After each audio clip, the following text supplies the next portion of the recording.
Again, this problem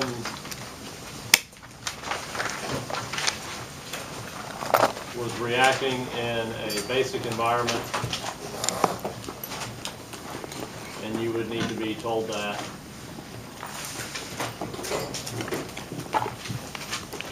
Most of the time, they're going to be occurring in acidic solution, but you'll see some reactions that will only occur in the presence of hydroxide ion. Remember, the methodology is the same. You're going to solve it up to a point as if it were in acidic solution, and then you'll have to make some adjustments because you cannot have hydrogen ions as a reactant or product if it's a basic solution. So the first step, you can go about it one of several ways. The first thing I would do is to balance it in terms of numbers of atoms, just like how we're balancing any other equation. Silver's balanced. You are deficient in cyanide or carbon and nitrogen on the reactant side. You have oxygen on the reactant side, no oxygen on the product side. So you somehow have to get oxygen over onto the product side. And how do you do that? Okay, you have to add water as a product. And you would add 2 water molecules to balance the oxygen.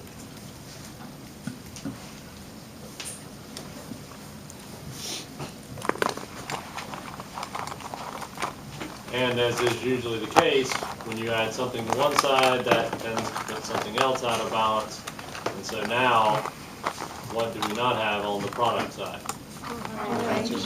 Okay, we need hydrogen, and again, we're going to solve it just as if we were carrying this out in acidic solution.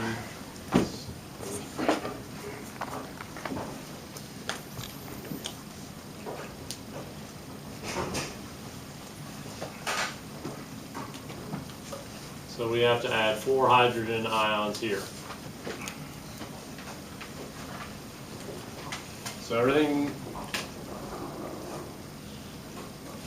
I'm going to have to change that coefficient for cyanide to a 2. So everything is balanced in terms of numbers of atoms.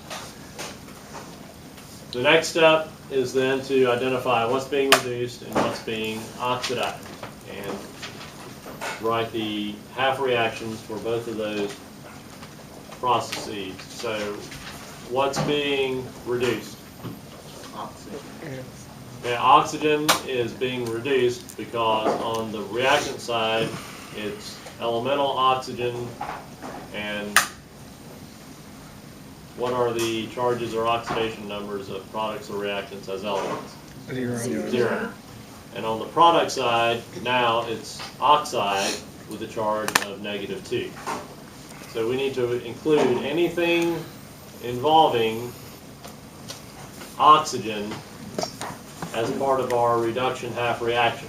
So we have oxygen, and as oxygen is present in this water over here, I have to include my 4 hydrogen ions as part of the reactant side of the reaction or reduction half reaction. And that's going to yield 2 water molecules. And while that may be balanced in terms of numbers of atoms, it's not balanced in terms of charge. In order for this oxygen to be reduced to oxide, what has to happen? 2 electrons have to be gained to oxygen. Okay, 2 electrons have to be gained by the, because it's 2 electrons per oxygen, so it should read 4 electrons. And we would have discovered that when we looked at our charges, because the charges needed to be equal. So this makes the charge on the reactant side 0, and the charge on the product side is 0 now as well. For the oxidation half reaction, now the silver is being oxidized. So we have solid silver reacting with the cyanide ions, forming this complex ion AgCN2 minus. Silver only forms ion of a +1 charge. We only have the one silver, so we're going to be adding 1 electron to the product side. Yeah. How do you know silver is the one that's being oxidized? Because silver over here is elemental silver with an oxidation number of 0.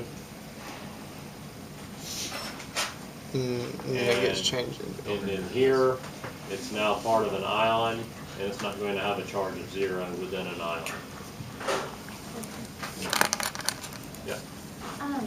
On the first day, on Monday when most people were gone, and you put the problem up, and you said that it was wrong because you'd already added in the hydrogens and H2O fourth. Why did H2O have a -2 then? I think I had just written that in to show that in water, oxygen has a -2 charge. Okay. You wouldn't write it in otherwise. I had written it in, I think, because someone asked, where does the change occur? So I had written 0 on the reactant side by the elemental oxygen, and then -2 when oxygen is in water, because it's an oxide.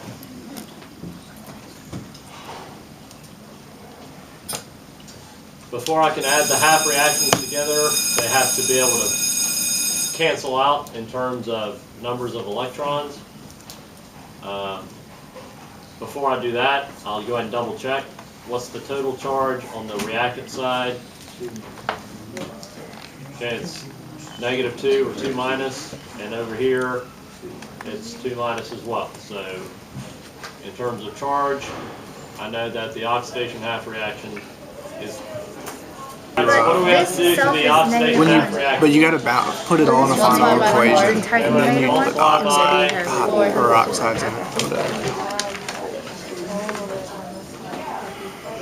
Okay, so that's going to give us 4 silver atoms, 8 cyanide. It's going to give us 4 of the complex ions involving the silver and cyanide. And it's going to give us 4 electrons, which will cancel out. So now I add the 2. Wait, I'm missing something. Oh yeah, now I add the 2 together. So that's going to give me oxygen plus 4 hydrogen ions plus 4 silver atoms plus 8 cyanide plus 2 water molecules, no, yielding 2 water molecules.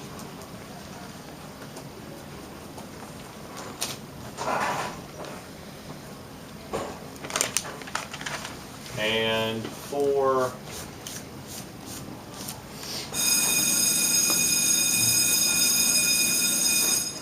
of the complex ions.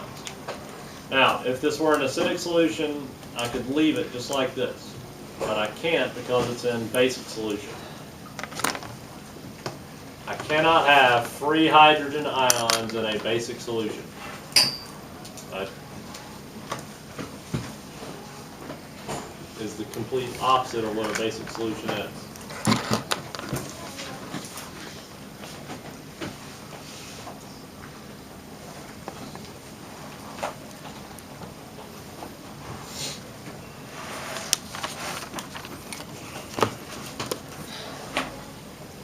So here's how I fix that. Now I'm going to add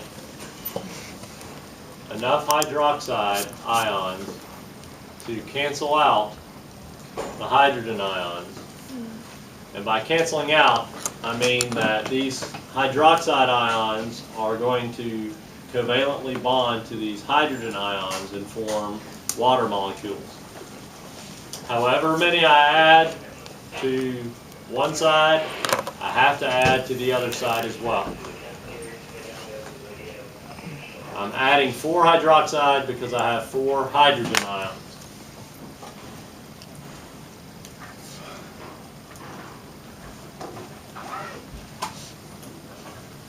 So now I have to clean this up a little bit.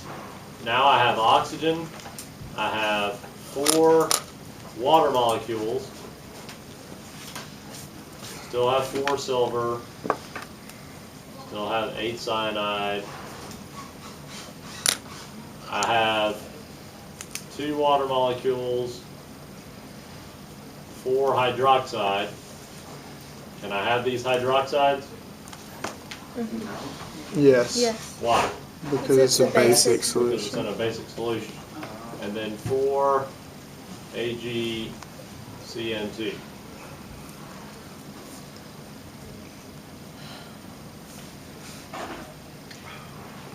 One more thing that we have to do, we have to cancel out any superfluous water molecules. So I have 4 on the reactant side, 2 on the product side. I'm going to cancel those out and reduce that to 2 water molecules. So the final answer would read O2 plus 2H2O plus 4Ag plus 8Cn minus yields 4 hydroxide plus 4 AgCN 2 minus. That was-